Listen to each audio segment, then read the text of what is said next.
কেমন আছেন? আশা করি সবাই ভালো আছেন। আপনাদের তো আমিও ভালো আছি। যদি ভালো না লাগতাম আজকে middle Assam Facebook content creator ইভেন্টটা জয়েন করতে পারতাম না। জয়েন করে আজকে খুবই ভালো লাগছে। দাদারও পাইছি, দাদার একটা চ্যানেল আছে কিনা সাদিক হোসেন এসকে চ্যানেলটাতে কি ভিডিও দিই, ফানি ভিডিও বানা খুব কষ্ট করতেছে বন্ধুরা। আমারও যেরকম ভালো পাইছিলেন, আমার টিমটা যেরকম করে ভালো পাইছিলেন, বাইরেও এরকম করে ভালো পাইয়া আদর করিয়া চ্যানেলটা ফলো করে দেন, লাইক কমেন্ট শেয়ার করবেন, আর সবসময় ভাইয়ের পাশে থাকবেন।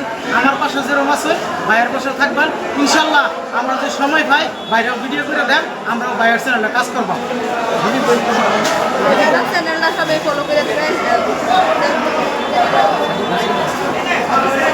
দাদা চ্যানেলটার নাম হলো সাদিক হোসেন এসকে। এনারা সবাই সাপোর্ট করবেন, বহুত কষ্ট করতেছে, তাই না? সাপোর্ট করলে সাকসেস হতে পারবো। আপনারা যেরকম ভালো পাইন, দাদারা যেরকম ভালো পাই আগে